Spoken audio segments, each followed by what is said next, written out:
جی السلام علیکم ناظرین، پروگرام تجزیہ کے ساتھ پروگرام کا میزبان اظہر کاظمی۔ آج ہم بات کریں گے پاکستان میں ہونے والے ان تمام سیاسی حالات و واقعات کے حوالے سے کہ پاکستان کو اس وقت جو ہے وہ بہت سی ایسی مشکلات کا سامنا ہے کہ جو ناقابل بیان ہیں۔ 47 سالہ اگر ہم پچھلا دور دیکھیں تو اس میں مہنگائی کا ریکارڈ جو ہے وہ کافی حد تک جو ہے وہ ٹوٹ چکا ہے اور ابھی اس ریکارڈ کو اور آگے بڑھنا ہے۔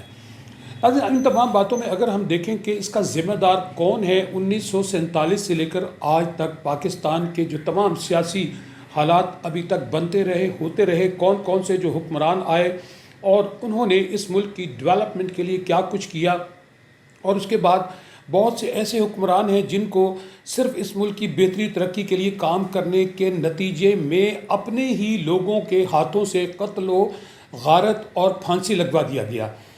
اس طرح کے بہت سی تمام چیزیں ہمارے ماضی میں ہوتی ہوئی آئیں اور وقت کے ساتھ ساتھ آج ہمارا ملک اور ہم اس دہانے پر آ کھڑے ہوئے ہیں کہ ہمیں محسوس ہوتا ہے کہ نامعلوم اب یہ ملک ہمارا رہے گا یا نہیں رہے گا۔ اس کا ذمہ دار ہم اگر ٹھہرائیں تو کس کو ٹھہرائیں؟ اگر ہم اپنا یہ سوال جا کر کریں تو کس کے سامنے کریں؟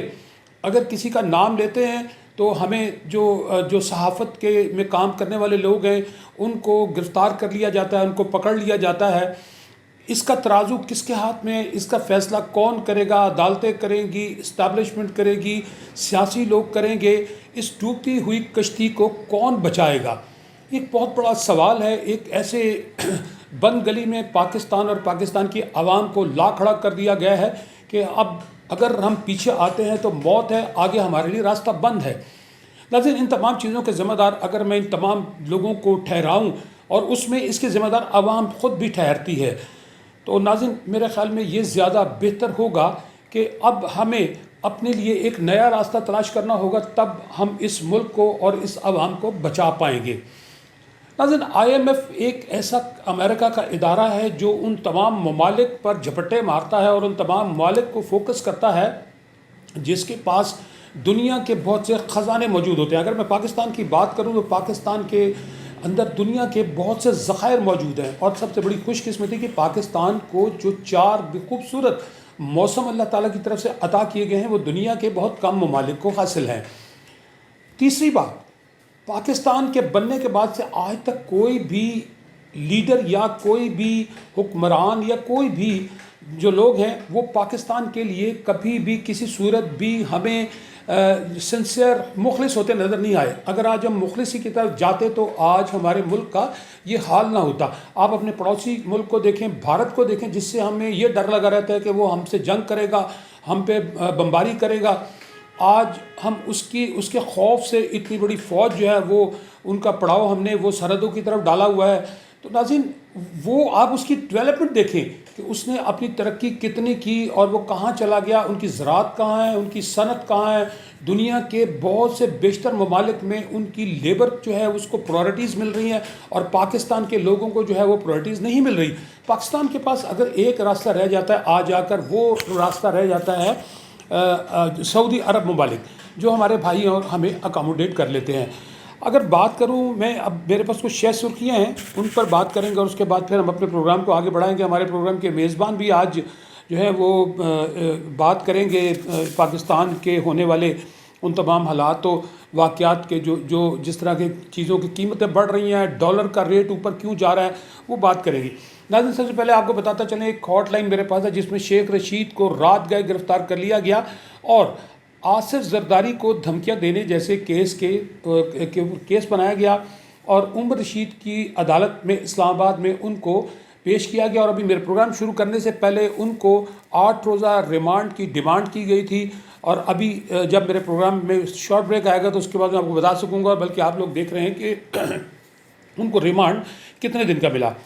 دوسری جانب عوام پر پیٹرول کا بم گرا دیا گیا، پیٹرول کی قیمتوں میں 35 روپے کا بڑا اضافہ کر دیا گیا، اور اس میں جو ہے مٹی کا تیل 18 روپے کیا گیا۔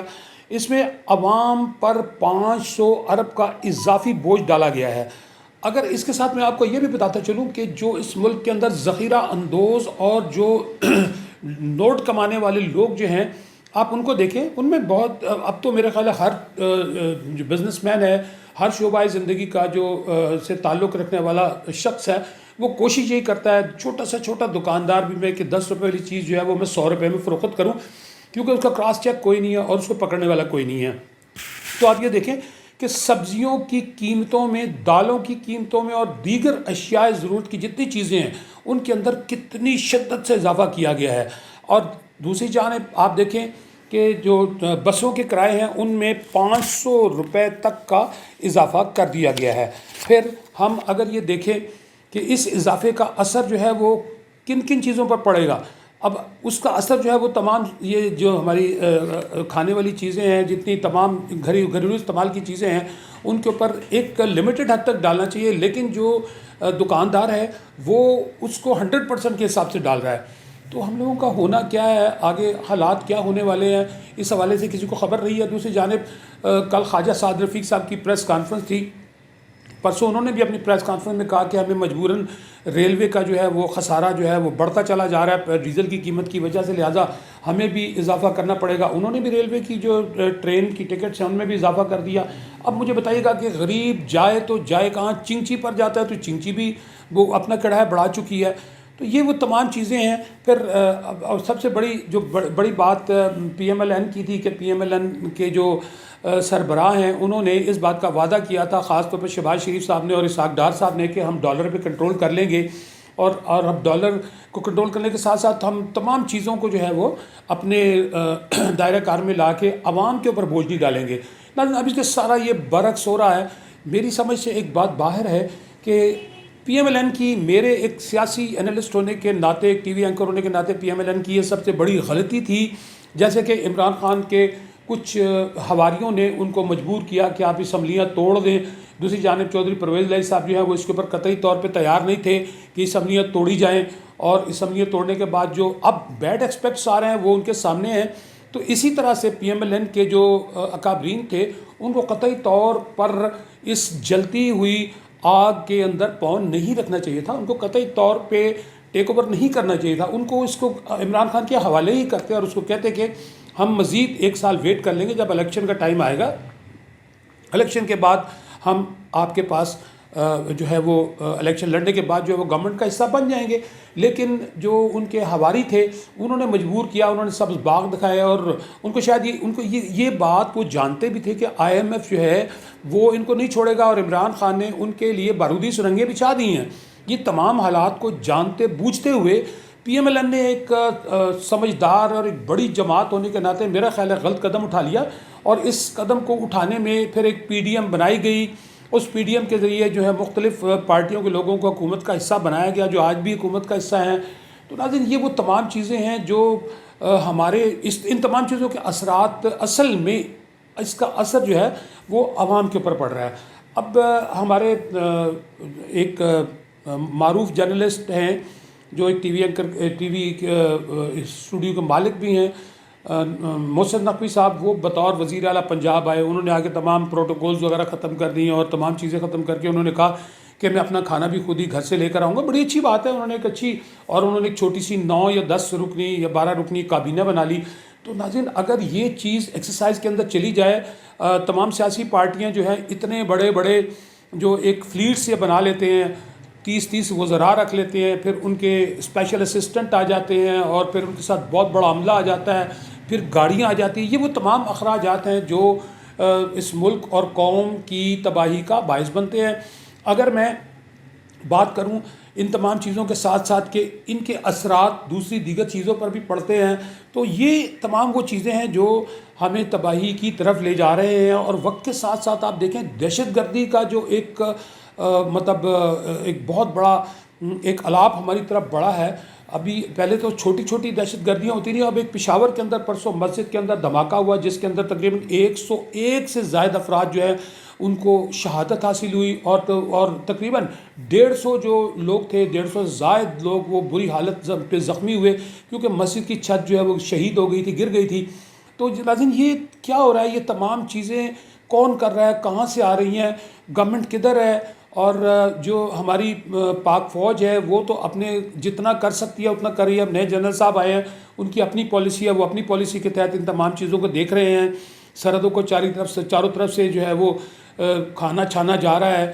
ابھی مکڑوال کے اندر بھی ایک دہشت گردی کا واقعہ ہوا, لیکن پولیس کی جو ہے وہ انٹروین کی وجہ سے وہ ایک بہت بڑے واقعے سے بچ گیا. کہا یہ جاتا ہے کہ تقریباً 7-8 کے قریب دہشت گرد تھے جو شہر میں داخل ہونے کی کوشش کر رہے تھے, لیکن اللہ تعالیٰ نے مہربانی فرمائی, وہاں سے بچت ہوگی. نہ جانے وہاں اور کتنے لوگوں کو جو ہے وہ شہادت میں وہ لے جاتے. لیکن بہرحال تو یہ وہ تمام چیزیں ہیں جو ہمارے لیے تباہی کا باعث بن رہے ہیں. پٹرول ڈیزل کے بعد اب سننے میں یہ آ رہا ہے کہ بجلی مہنگی کرنے کی تیاریاں ہیں. IMF کی تمام شرائط کو قبول کر کے 400 ارب کے گردشی قرضہ ختم کرنے کا پلان بھی طلب کر لیا گیا ہے. تو ناظرین, بجٹ کے خسارہ کو کم کرنے کے لیے 600 ارب کے اضافی ٹیکس لگانے کے لیے بھی جو ہے وہ تیاری ہو رہی ہے. اور اگر میں بات کروں, کچھ ایک نئی چیز ہمارے سامنے آئی ہے, وہ یہ ہے کہ UAE کا پاکستان کے 5 ادارے خریدنے کا پلان بھی سامنے آیا ہے, اور انہوں نے پیشکش بھی کی ہے, جس میں آئل اینڈ ڈیولپمنٹ گیس ہے, اور پاکستان پیٹرولیم ہے, پاکستان انٹرنیشنل ایئر لائنس ہے, شپنگ کارپوریشن میں سرمایہ کاری کی دعوت دی گئی ہے ان کو. اور سرمایہ کاری کرنے والے اداروں کے پاس ایک باخبر ذرائع کے مطابق $300 بلین کی سرمایہ کاری وہ کرنے کو تیار ہے. تو جناب دیکھیں کہ آپ چاہ کدھر رہے ہیں, آپ کے جو ادارے ہیں آہستہ آہستہ آپ دوسرے لوگوں کو دے رہے ہیں, اور اس ملک کو جو ہے وہ آپ آہستہ آہستہ, اس ملک کو نہیں بلکہ اس ملک کی عوام کو جو ہے وہ آپ کنویں میں گرانے کے بالکل قریب لا کے آپ نے کھڑا کر دیا ہے. تو میں چاہوں گا جتنے بھی اب اس وقت شہباز شریف صاحب جو ہیں وہ موجودہ وزیر اعظم ہیں, اور وزیر اعلیٰ جو ہیں وہ ہمارے محسن نقوی صاحب ہیں, تو میرا ان کو عوام کی جانب سے اور میری طرف سے ان کو ایک پیغام ہے کہ خدا کے لیے آپ مہربانی فرمائیں, کسی نہ کسی طریقے کے ساتھ یہ جو مافیاز کام کر رہے ہیں آپ مافیا پر کنٹرول کریں. پچھلی حکومتیں جو ہیں ان میں PTI کی بھی حکومت رہی, اور PML اور PTI کی حکومت زیادہ رہی, پنجاب میں بھی اور دوسرے صوبوں میں بھی, اور وہ لوگ ابھی تک بھی جو ہے وہ مہنگائی کو کنٹرول کرنے میں ناکام رہے. اور پھر اس کے بعد جو بڑے مافیاز تھے جو بڑے بڑے کام کر رہے تھے ان کو بھی کنٹرول کرنے میں ناکام رہے, اور اس کی وجہ سے آج جو ہے اس ملک کے اندر بہت بڑا جو بڑے جو بحران ہیں ان کا سامنا ہے. تو پہلی چیز یہ ہے کہ آپ وزیر اعظم اور وزیر اعلیٰ آپ قطعی طور پہ ان لوگوں کے ساتھ رعایت نہ برتیں. یہ وہ آپ صرف ووٹوں کے لالچ, تھوڑے سے ووٹوں کے لالچ میں آپ اس عوام سے اپنی محبتیں اور اپنی جو ہے ہمدردیاں ان کو آپ ختم کروا رہے ہیں. تو آپ کی بڑی مہربانی ہے, آپ فوری طور کے اوپر یہ ایکشن کریں اور ان کو پکڑیں, اور خاص طور پر اسپیشل مجسٹریٹ جو ہیں وہ آپ کی پرائس کنٹرول کمیٹیاں, یہ چھوٹے چھوٹے دکانداروں کو بھی پکڑیں جو بڑی مارکیٹوں سے ایک چیز جو ہے وہ $100 کلو لاتے ہیں اور اپنی دکان پہ 200 بیچ رہا ہے, کوئی 150 بیچ رہا ہے, کوئی 100 بیچ رہا ہے. اسی طرح زرعی اجناس ہیں, فروٹس ہیں, ادویات ہیں, یہ وہ تمام چیزیں ہیں. ناظرین, اب پتہ یہ لگ رہا ہے کہ وقت کے ساتھ ساتھ اب پھر اب ہم بات کریں تو کہاں سے شروع کریں, کہاں ختم کریں. اس ملک کا آوا ہی بگڑا پڑا ہے. آپ دیکھیں کہ کنٹینر جو ہیں وہ ڈالرز نہ ہونے کی وجہ سے سینکڑوں یا ہزاروں کنٹینر جو ہیں کراچی کی پورٹ پہ کھڑے ہیں, اور ان کو کھڑے کتنا عرصہ ہو گیا, اس کے اندر رکھا ہوا سامان سارا آؤٹ آف ڈیٹ ہو جائے گا, سامان گل سڑ جائے گا. تو آپ مجھے بتائیے گا کہ یہ ظلم کیوں ہو رہا ہے. یہ تو جب ان کی PTI کی گورنمنٹ تھی, ان کو اس وقت اس کے اوپر کام کرنا چاہیے تھا, اور شہباز شریف صاحب کے یہ جو ریڈکشن تو شہباز شریف صاحب کی ہے, ان کو اس کے اوپر کام کروانا چاہیے تھا. ڈالر کے لیے ساکھ ڈار صاحب کو چاہے کچھ کرتے, پاکستان کے اندر ڈالر لانا چاہیے تھا ان کو. میرا تو تمام ان جتنے بھی یہ سیاسی پارٹیوں کے جو لوگ ہیں جنہوں نے باہر کے ممالک میں ڈالر بھیجے ہوئے ہیں اور وہاں پر کروڑوں اربوں ڈالر وہاں جمع کیے ہیں, تو آپ مہربانی کریں اپنے ڈالر پاکستان واپس لے آئیں. تو میرا خیال ہے کہ آپ کے پاکستان ڈالر لانے سے ہمارا IMF کا قرضہ بھی سے ہماری جان چھوٹ جائے گی, اور اس کے بعد بہت سارے معاملات جو سیدھے ہو جائیں گے. لیکن ایسا ہوتا نظر نہیں آتا, نہ ہی کبھی ایسا ہو سکتا ہے. خواجہ سعد رفیق صاحب نے پرسوں کی پریس کانفرنس میں کہا کہ 2018 میں ہم IMF سے جان چھڑا گئے تھے, ہم تو کسی کا گند جو ہے اس کو صاف کر رہے ہیں. تو خواجہ صاحب یہ بات آپ کی درست ہے, 2018 میں ہم یقیناً فارغ ہو چکے تھے, بہت حد تک ہم فری ہو چکے تھے IMF سے. عمران خان صاحب کو جو ہے وہ ایک ایجنڈے کے تحت لایا گیا. یہ ایک بہت بڑی کہانی ہے اور ہمارے جو معصوم عوام ہیں وہ کبھی عمران خان صاحب کی طرف بھاگتی ہے, کبھی پی ایم ایل این کی طرف بھاگتی ہے, کبھی پیپلز پارٹی کی طرف بھاگتی ہے. اب موجودہ حالات کے اندر اگر میں دیکھوں تو میرے موازنہ کے مطابق یہ ہے کہ ہمیں قطعی طور پہ کسی ووٹنگ کا حصہ نہیں بننا چاہیے اور ہمیں قطعی طور پہ کسی پارٹی کو سپورٹ نہیں کرنا چاہیے. آپ سارے لوگ ایک سائڈ پر ہو جائیں, آپ دیکھیں کہ یہ کس طریقے کے ساتھ اس ملک کے اندر کون جو ہے وہ برسر اقتدار آتا ہے. آپ کے سامنے واضح ہو جائے گی چیز. اب یہ جب آپ سے ایسا انتقام لے رہے ہیں تو آپ بھی پھر ان سے اسی طرح کا انتقام لیں. آپ ان کے پیچھے مت جائیں, مت ان کے لیے قتل ہوں, مت ان کے لیے مریں آپ, یہ آپ کو کچھ نہیں دے پا رہے. تو ناظرین میری آپ سے ریکویسٹ یہ ہے کہ اور موجودہ گورنمنٹ سے بھی کہ خدا کے لیے آپ ابھی بھی ہوش کے ناخن لیں اور عوام کی بہتری اور ملک کی بہتری کا سوچیں. اس ملک کو مت بیچیں, مت اس عوام کی غریب لوگوں کی بد دعائیں لیں. بد دعا جو ہے وہ سات آسمان پھاڑ کر جاتی ہے, اور اگر کوئی بھی کسی پارٹی کا بڑا سربراہ یہ سمجھتا ہے کہ مجھے بد دعا نہیں لگتی تو بھائی معاف کیجیے گا, بد دعا تو کسی کو کسی وقت بھی لگ سکتی ہے. آپ کی بڑی مہربانی, آپ ان تمام چیزوں پر جو ہے وہ توجہ کریں اور اس ملک کی بہتری ترقی کے لیے سوچیں, عوام کی بہتری کے لیے سوچیں. ناظرین اس کے ساتھ ہی چلتے ہیں شارٹ بریک کی جانب. پروگرام دیکھتے رہیے گا تجزیہ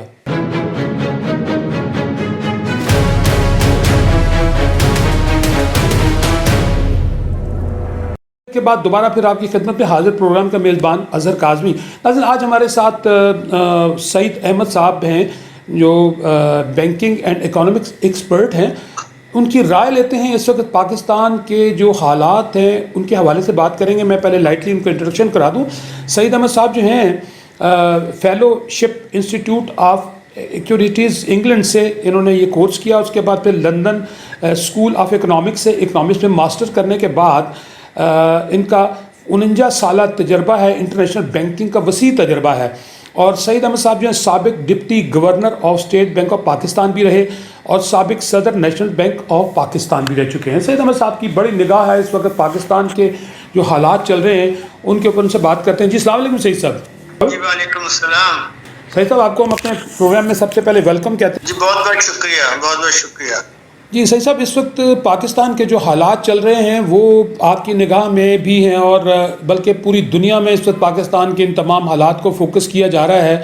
آپ کیا سمجھتے ہیں کہ ڈالر کا جو اتار چڑھاؤ, بلکہ اتار تو کم ہے, چڑھاؤ بہت زیادہ ہے, بہت تیزی کے ساتھ اوپر جا رہا ہے اور پیٹرول کی قیمتیں بھی تیزی کے ساتھ بڑھائی گئی ہیں, جبکہ موجودہ حکومت جو ہے اسحاق ڈار صاحب نے آتے ہوئے ان تمام باتوں کا وعدہ کیا تھا کہ میں ان کو کنٹرول کر پاؤں گا اور ڈالر کو نیچے لے آؤں گا. لیکن یہ تمام چیزیں جو ہیں اس کے برعکس ہیں اور باہر عوام بری طرح پریشان ہے. لوٹ اور بازار چور بازاری کا بازار بری طرح گرم ہے. اس حوالے سے آپ کی کیا رائے ہے؟ جی دیکھیے حضرت صاحب, اصل مسئلہ یہ ہے کہ اگر آپ کوئی فیصلہ وقت پر نہیں لیتے تو اس کا بہت برا اثر پڑتا ہے. اگر ہم اس موجودہ آئی ایم ایف کے پروگرام کے حوالے سے دیکھیں تو یہ 4 سال پہلے بلکہ 5.25 سال پہلے شروع ہونے کی ضرورت محسوس کی گئی تھی. اس وقت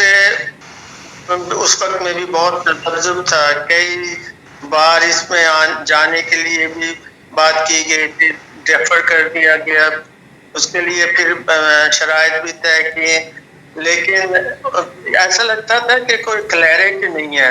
اور جب اس پروگرام کے لیے سائن کیا گیا تو اس کی بہت سی ایسی شرائط مانی گئی جو شاید ہمارے لیے پوری کرنی بہت آسان نہیں تھی.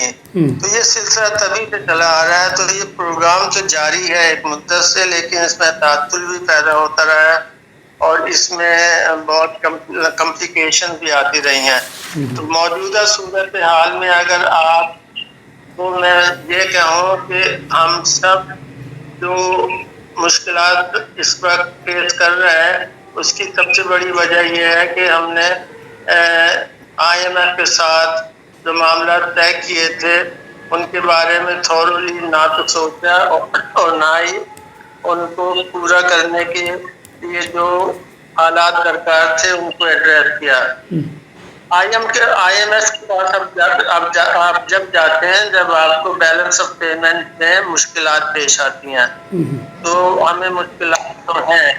ہماری امپورٹ اور ایکسپورٹ کا جو فرق ہے بہت زیادہ ہے. ہم بیسیکلی تو ایک امپورٹ ڈپینڈنٹ کنٹری ہے. ہماری سارا جو تیل ہے، ہماری انرجی کی جو ساری چیزیں ہیں جیسے گیس ہے اور پیٹرول ہے، ڈیزل ہے، ہم باہر سے منگاتے ہیں. لیکن اس کے ساتھ ساتھ بعض کچھ بنیادی چیزیں بھی ہیں جیسے کوکنگ آئل ہے، اور اس کا وہ بھی ہمیں ملیشیا سے لانا پڑتا ہے. اس لیے اگر آپ دیکھیں وہ ممالک جن کے ساتھ ہمارا ٹریڈ ڈیفیسٹ ہے، ان میں سب سے زیادہ آپ کو نظر آئے گا U A E, Saudi Arabia, Kuwait, Malaysia وغیرہ. تو جب ہماری صورت حال ہے، ہمیں پتہ ہے کہ ہمیں ہر سال اپنی balance of payment external account کے لیے کو پورا کرنے کے لیے باہر سے پیسہ لینا پڑے گا. تو اس کا تدارک نہ کرنا، اس کے لیے اسٹرکچرل چینج نہ کرنا، یہ ایک بہت بڑی کمزوری رہی ہے ہماری اکانومی کی. اچھا سید صاحب، یہ بتائیے گا شارٹلی، یہ بتائیے گا کہ 2018 میں جب پی ایم ایل این کی گورنمنٹ ختم ہوئی تو اس وقت ان کا کہنا یہ ہے کہ ہم کافی حد تک آئی ایم ایف سے اپنی جان چھڑا چکے تھے، اور عمران خان صاحب کا جب دور شروع ہوا تو انہوں نے بے تحاشا قرضے لیے اور پھر اس کے بعد میں ان کے قرضے دینے سے ان کو انکار بھی کیا. تو اس میں کس حد تک جو حقیقت موجود ہے، کیا یہ ڈفرینس ٹھیک ہے؟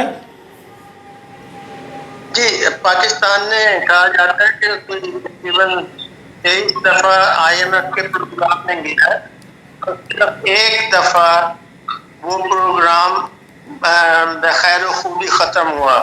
2018 میں پروگرام تھا یہ پچھلی مسلم لیگ نون کی گورنمنٹ کے زمانے میں، جب 2018 وزیر خزانہ تھے جی. اس موقع پر وہاں ان کی ایم ڈی بھی پاکستان تشریف لائی تھی، اور انہوں نے یہ خوشی کا اظہار کیا تھا کہ پہلی دفعہ پاکستان نے اس پروگرام کو کمپلیٹ کیا ہے. ساتھ ہی ساتھ انہوں نے یہ بھی تاکید کی تھی کہ آپ نے جو ایک ڈسپلن قائم کیا ہے، امید ہے کہ آپ اس کو کیری آن کریں گے اور اس کو جاری رکھیں گے. اس کے بعد پھر جیسا کہ آپ نے ابھی بتایا کہ 2018 میں جب گورنمنٹ ختم ہو گئی اور تو شاید ان پالیسیز کا تسلسل نہیں رہا، اور ہمارے جو مسائل تھے وہ معاشی طور پر دوسرے پیٹرول کی قیمتوں میں اضافہ ہونے کی وجہ سے اور فائنینشیل ڈسپلن نہ ہونے کی وجہ سے، وہ جو آئی ایم ایف نے ایک ہمیں فریم ورک دیا تھا کہ اگر آپ اس پر کام کرتے رہیں گے تو انشاءاللہ آپ کی آئی ایم ایف پر ڈپینڈنس ختم ہو جائے گی یا بہت کم ہو جائے گی، وہ ہم فالو نہیں کر سکے. تو اس بارے میں تو میں صرف یہی کہنا چاہوں گا. اچھا یہ بتائیے گا سعید صاحب، ابھی آنے والے ٹائم کے اندر آپ کیا دیکھ رہے ہیں؟ پیٹرول کی قیمتوں سے جو ایک بہت بڑا غبار اٹھا ہے، مہنگائی کا بھی ظاہر ہے، اب وقت کے ساتھ ساتھ اب آگے سننے میں آ رہا ہے کہ بجلی اور گیس کو بھی جو ہے وہ آئی ایم ایف کے وہ آئے ہوئے ہیں، ٹیم بھی آئی ہوئی ہے میٹنگ کے لیے، اور آہستہ آہستہ جو ہے وہ آئی ایم ایف کی تمام باتوں کو مانا جا رہا ہے. اور کبھی کبھی ایسا لگتا ہے کہ پاکستان کو ایک یہودی لابی جو ہے وہ ایک اپنے ایجنڈے کے ذریعے گھیر کر اس کو نیست و نابود کرنا چاہتی ہے، لیکن انشاءاللہ یہ نیست و نابود نہیں ہوگا. لیکن پچھلے 4 سالہ جو دور عمران خان کا دور رہا، اس کے اندر کسی قسم کی کوئی ڈیولپمنٹ نظر نہیں آئی، اور اب یہ انہوں نے اتنا بڑا بوجھ اپنے سر پہ اٹھا لیا ہے پی ڈی ایم کی گورنمنٹ نے. تو آپ کیسا لگ رہا ہے کہ یہ ڈالر کو نیچے کر پائیں گے؟ کیا امپورٹس جو ہے ان کو پیچھے ہمارے کنٹینرز آپ دیکھ لیں، اتنے سارے ابھی تک وہاں پہ کھڑے ہیں سینکڑوں کی تعداد میں کراچی پورٹ کے اوپر، اور سامان کا برباد ہو رہا ہے، ڈالر ہمارے پاس ہے نہیں. تو یہ وہ تمام چیزیں آپ کیسا دیکھ رہے ہیں؟ کیا آپ کو نظر آ رہا ہے کہ ڈالر جو ہے وہ اس نیچے آ جائے گا؟ کیا آئی ایم ایف کی امداد کے آنے کے بعد پاکستان کے حالات میں کچھ بہتری نظر آ رہی ہے؟ دیکھیں، اس وقت ہم ایک ایسی پوزیشن میں ہیں جہاں پر ہمیں پیاس بہت ہے، ہمیں کوئی بھی پانی دینے کو تیار نہیں، ہم ایک صحرا میں ہیں. بالکل. وہاں پر ہمیں ایک بوتل پانی کی جو مل رہی ہے اس اپنی سروائیول کے لیے ہمیں اس کے لیے کوئی بھی قیمت دینی پڑتی، تو دینی پڑے گی تو ہم دیں گے، ہم کچھ شخص دیتے ہیں۔ اب آئی ایم ایف کا پروگرام ظاہر ہے کہ اس سے صرف آئی ایم ایف کا پروگرام ہی نہیں ہے بلکہ اس کے ساتھ بہت سی دوسری چیزیں منسلک ہیں۔ مثلاً سعودی عرب سے اگر ہمیں کچھ پیسہ ملنا ہے وہ بھی اسی طرف دیکھ رہے ہیں کہ کب ہمارا آئی ایم ایف کا پروگرام کنکلوڈ ہوتا ہے۔ اسی طرح یو اے ای ہے، اسی طرح جو انٹرنیشنل مارکیٹس ہیں، ورلڈ بینک ہے، آپ کا اے ڈی بی ہے، آئی ڈی بی ہے، یہ تمام انسٹیٹیوشن جو ہیں وہ آئی ایم ایف کے پروگرام پہ بہت اپنے آپ کو منسوخ کرتے ہیں، اور ان کی یہ شرط ہوتی ہے کہ آپ اس سے فالو کریں گے تو ہم آپ کے ساتھ کام کرنے تیار ہیں۔ تو یہ آئی ایم ایف کا جو 1 بلین ہے صرف 1 بلین نہیں ہے، بلکہ اس کے ساتھ اور بہت سے جو ہمارے ارینجمنٹ ہے وہ منسلک ہے، چاہے وہ کمرشل بینکوں کے کیوں نہ ہو۔ تو آئی ایم ایف ایک انفارچونیٹلی اس وقت ہمارے لیے ایک ناگزیر سچویشن پیدا کی ہوئی ہے کہ ہم ان کے ساتھ کام کریں۔ اب جو ان کی شرائط ہے اگر ہم ان کو ایک کر کے دیکھیں تو آپ کو ایسا لگے گا کہ یار یہ ہے تو آپ کے بھلے ہی کے لیے، مطلب وہ یہ کہتے ہیں کہ یار اگر آپ باہر سے $80 کے حساب سے منگواتے ہیں پر بیرل اور اس کی جو باکس آپ لگا کے ہر طرح آپ کو پڑتا ہے $250 لیٹر کا پیٹرول اسٹیشن پر، تو آپ اس کو کیسے 180 پہ بیچ سکتے ہیں؟ آپ کہتے ہیں یار یہ بات تو ٹھیک ہے، لیکن پھر یہ آرگومنٹ آتی ہے تو اب غریب آدمی کیا کرے؟ تو اس کا علاج یہ نہیں ہے کہ آپ سب کے لیے وہ پیٹرول 250 کی بجائے 180 کر دیا جائے، پیٹرول آپ 250 ہی رکھے، لیکن جن لوگوں کو آپ سمجھتے ہیں کہ ان کو مدد کی ضرورت ہے اس کے لیے آپ ٹارگیٹڈ سبسڈیز کا کوئی سسٹم انٹروڈیوس کرائے۔ ان ون وے تو یہ سسٹم ہے اپنی جگہ، لیکن وہ بہت ہی لوور اکنامک گروپ کے لیے جو بے نظیر انکم کوڈ کی فارم میں ہے۔ اسی طرح کی آپ کو اور بھی اسکیمیں لانی پڑیں گی جس میں آپ اگر عوام کو ریلیف دینا چاہتے ہیں تو ٹارگیٹڈ سبسڈیز کے نظام کے تحت دیں گے۔ یہ تجربہ صرف پاکستان میں نہیں بلکہ اور جگہوں پر ہو چکا ہے، اور ہمیں ان کو جہاں پر یہ کامیابی سے چل رہا ہے ان کو اسٹڈی کرنا چاہیے اور ان کے مطابق اپنا فائنینشیل ماڈل بنانا چاہیے، کیونکہ اس میں کوئی شک نہیں کہ اس وقت عوام بہت زیادہ جو عامت الناس لوور طبقہ ہے غربت کا شکار ہے۔ 25-30 ہزار روپے کی تنخواہ میں آٹا خرید کر چولہا جلا کر دال بھی پکا کر روزانہ کھانا بہت مشکل ہے۔ صحیح صاحب، یہ تمام پالیسیز تو بڑی اچھی آپ بتا رہے ہیں اور یقیناً یہ کامیاب پالیسی ہے۔ میرے اس میں 2 سوال ہیں۔ پہلا سوال تو یہ ہے کہ آپ اس میں غریب اور امیر لوگوں کا موازنہ کیسے کریں گے؟ کیا اس میں رکشہ والوں کو ڈالیں گے؟ کیا اس میں چنچی والوں کو ڈالیں گے؟ اور جو اشرافیہ ہیں ان کو کیسے بیچ میں سے الگ کریں گے؟ اور پھر اگلی چیز یہ ہے کہ اب عمران خان نے تو اپنی موت اور زندگی کا معاملہ بنایا ہوا ہے، وہ تو 1 منٹ بھی ٹھہرنے کو تیار نہیں ہے۔ وہ یہ کہتے ہیں کہ الیکشن کراؤ الیکشن کراؤ۔ کیا ہم الیکشن کے متحمل ہو سکتے ہیں ان حالات کے اندر؟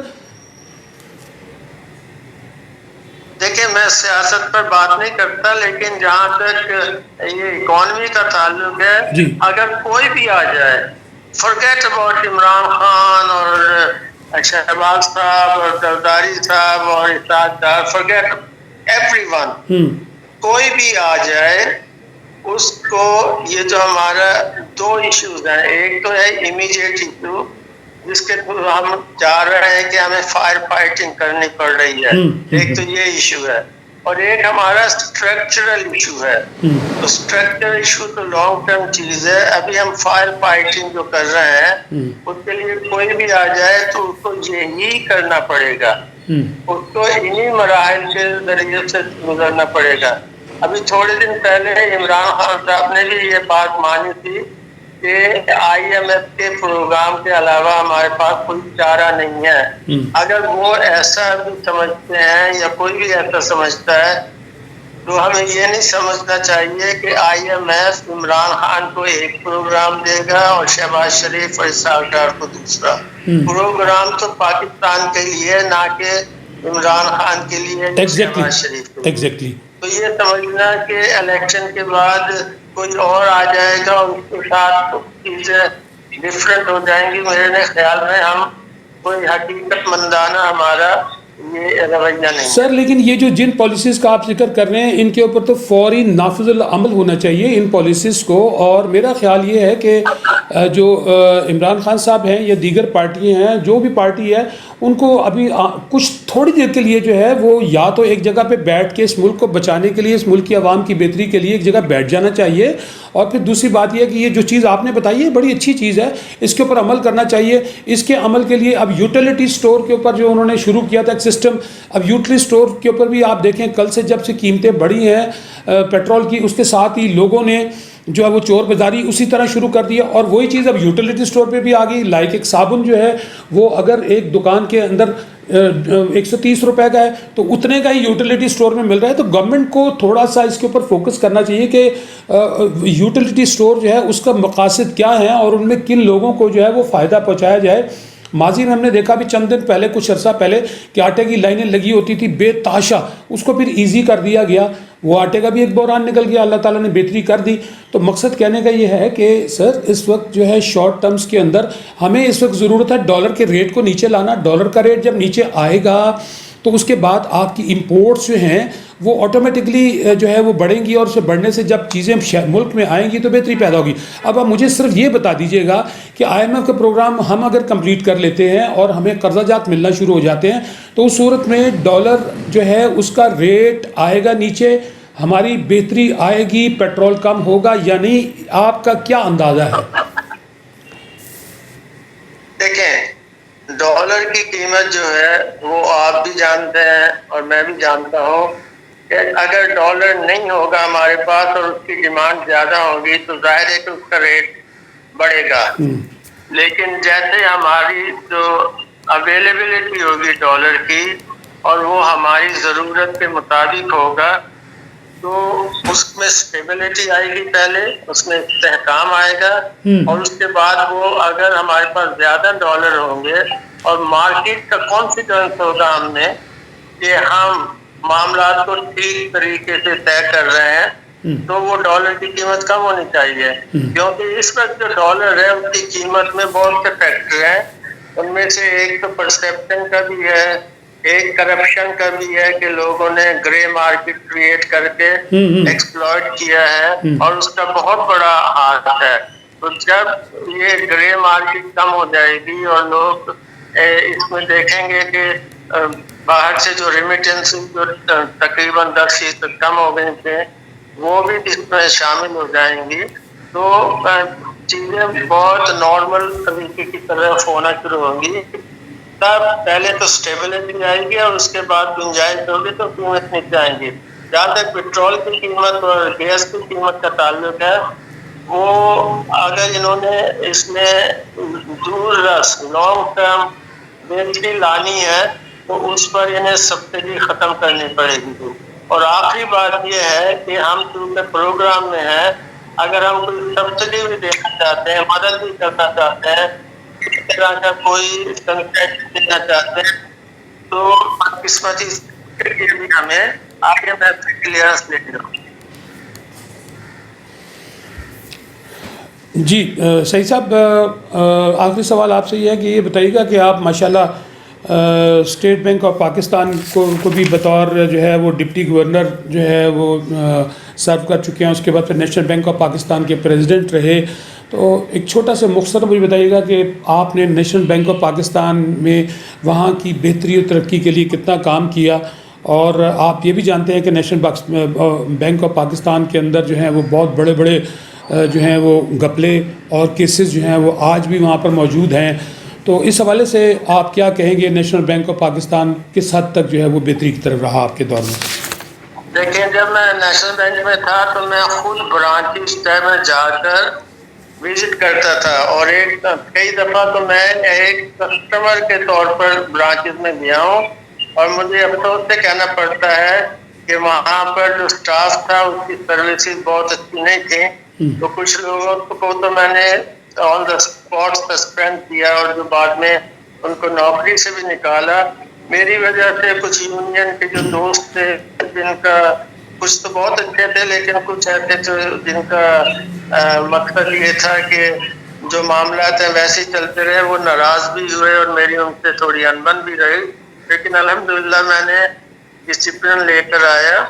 اور اس کے علاوہ میں نے ہماری جو ریٹیل بزنس تھا اس کو میں نے سمجھا کہ جب تک اس میں بہتری نہیں ہوگی اور پروفیشنلزم نہیں آئے گا تب تک نیشنل بینک ترقی نہیں کر سکے گا۔ میرا دعویٰ تھا کہ اگر اس بینک کے معاملات ٹھیک طریقے سے چلائے جائیں تو 3 سال کے اندر اندر اس کا پروفٹ ڈبل ہو سکتا ہے۔ 3 سال کے اندر اندر نیشنل بینک کا پروفٹ ڈبل ہو سکتا ہے۔ تو آپ کر پائے؟ بشرطے کہ میرے ٹائم پر اس کا ماشاءاللہ پروفٹ آل ٹائم ہائی ہوا تھا اس وقت تک کا۔ اور جہاں تک اسٹیٹ بینک ہے ماشاءاللہ وہاں پر میں نے اسلامک بینکنگ پر بہت الحمدللہ ٹیم کے ساتھ مل کر کام کیا۔ اس پر جو داغ بیل ڈالی گئی، اور وہاں پر ایک اسٹیئرنگ کمیٹی گورنمنٹ نے بنائی تھی جس کو میں چیئر کرتا تھا، جس میں بہت اعلیٰ سطح کے آفیسر اور علماء کرام اور انڈسٹریلسٹ SCCP کے چیئرمین وغیرہ اس کے ممبر تھے۔ انہوں نے جب کام شروع کیا ہم لوگوں نے تو پورے بینکنگ سیکٹر کا اسلامک بینکنگ 10% سے بھی کم اس کا شیئر تھا۔ آج ماشاءاللہ 22% ہے، اور ابھی بھی جو گورنمنٹ نے کمیٹی بنائی ہے اسٹیئرنگ کمیٹی جس کے منسٹر آف فائنینس پیٹرن ہے اور گورنر اسٹیٹ بینک اس چیئرمین ہے، الحمدللہ اس میں بھی میں ممبر ہوں، اور صرف وہی ایک ہوتا ہے جس کو میں پسند کرتا ہوں کہ اپنا رکھوں۔ اس کے علاوہ صحیح صاحب آخری سوال یہ بتائیے گا کہ آپ کے دور میں جو نیشنل بینک کے اندر تعیناتیاں کی گئیں، سیاسی تعیناتیاں کی گئیں، ان کے اندر ایک خاتون تھیں، ان کو وہ جیز کمپنی سے تھیں، ان کو لا کے ایڈمنسٹریشن میں بڑی تنخواہ پہ بٹھا دیا گیا۔ پھر اس کے بعد اور بہت سارے لوگ تھے جن کو ڈفرینٹ کمپنیوں سے اٹھا کے لا کے بینک کے اندر جو ہے وہ بٹھایا گیا، اور وہ آج بھی جو ہے وہ ہیوی تنخواہیں لے رہی ہیں۔ سنیں میرے زمانے میں ہائی لیول پر 2 اپوائنٹمنٹ ہوئی تھی۔ جس خاتون کی آپ بات کر رہے ہیں جب ان کو لیا گیا وہ جیز میں نہیں تھی، وہ کسی فائنینشیل انسٹیٹیوشن میں تھی، اور وہ بہت کیپیبل لیڈی تھی۔ وہ تھوڑا ہی عرصہ وہاں رہی، اس کے بعد وہ اس سے بھی ہائر پوزیشن پر میرا ہائر اسٹینڈرڈ چارٹر میں انٹرنیشنل لیول پر چلی گئی تھی۔ اس کے علاوہ میں صرف ایک اسلامک بینک کے ہیڈ کو لے کر آیا تھا، اور کوئی بھی میں نے نہیں کی تھی، بلکہ نیب نے اس پر ایک انکوائری کھولی تھی۔ مجھے نہیں پتا اس کا کیا ہوا، لیکن مجھے کبھی نہیں بلایا۔ میں نے ایک بندہ میں نہیں کیا، اور یہ 2 بندے ہوئے جو ٹوٹلی میرج تھی، وہ اپنا نہ کہتے ہوئے جانتا تھا، نہ کہتے ملا، اور نہ ہی ان کے بارے میں کسی نے مجھ سے کوئی سفارش کی تھی۔ ٹھیک، بہت شکریہ سعید صاحب۔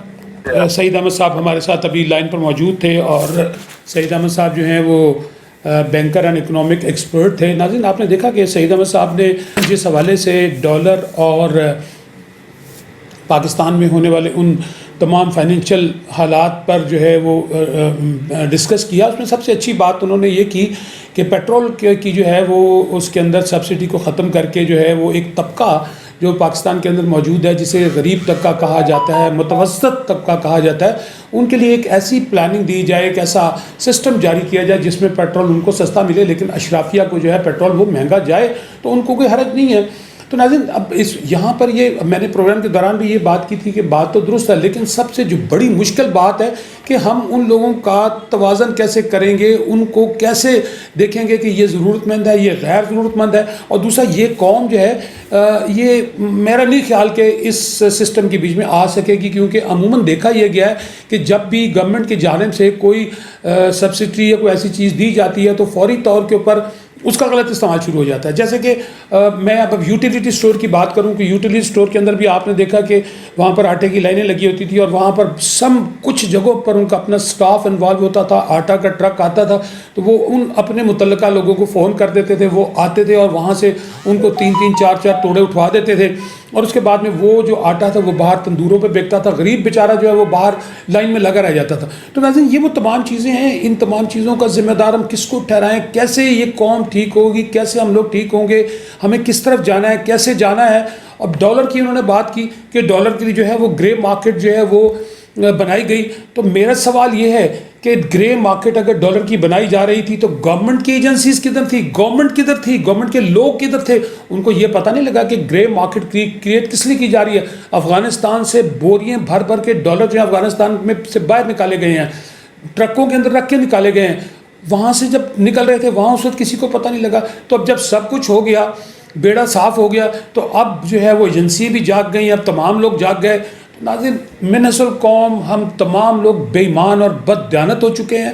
اس بددیانت اور بے ایمانی کی وجہ سے اللہ تعالیٰ کی جانب سے ہمارے اوپر مختلف قسم کے مختلف رنگوں کے جو ہے وہ عذابات آ رہے ہیں، اور اللہ تعالیٰ بار بار ہمیں الرٹ دے رہے ہیں. جیسے کہ آپ دیکھیں ایک بہت بڑا سیلاب آیا، سیلاب نے ہمارا سب کچھ کھو دیا، کوئی چیز ہمارے پاس نہیں رہی. وہاں پر آپ جا کے دیکھیں آج بھی لوگوں کو گھر میسر نہیں ہے، باہر سے اتنی امداد آئی، لوگوں کو امداد نہیں صحیح پہنچی. تو اب یہ وہ بہت ساری چیزیں ان کے اوپر اگر پروگرام کریں تو بہت بڑا ہمارا پروگرام ہو جاتا ہے. ناظرین ہمارے پروگرام کا ٹائم ختم ہو رہا ہے. انشاءاللہ اگلے پروگرام میں ہم کسی اور دوسرے نئے مہمان کے ساتھ آپ کی خدمت میں حاضر ہوں گے. آپ ایک ریکویسٹ کرتا چلو ناظرین، ہمارا یہ پروگرام دنیا کے 180 ملکوں میں دیکھا جاتا ہے. پاکستان سمیت اگر کسی بھی ایریا کے اندر کوئی مسائل ایسے ہیں اور ہمارے دوسرے ٹائپ کے پروگرام بھی شروع ہونے والے ہیں تو آپ ہمارے اس پروگرام میں اپنے مسائل کو لے کر آ سکتے ہیں. جیسا کہ کرائم سٹوری کے حوالے سے پروگرام آنے والا ہے اور دوسرے پروگرام آنے والے ہیں، اس میں ہم آپ کی آواز جو ہے دوسرے لوگوں تک پہنچائیں گے. پروگرام کو ضرور دیکھیے گا اور بیل آئیکن کو دبانا نہ بھولیے گا. انشاءاللہ دوبارہ پھر آپ کی خدمت میں حاضر ہوں گے. بہت شکریہ ناظرین. پروگرام کے میزبان اظہر کاظمی کو اجازت دیجیے. خدا حافظ.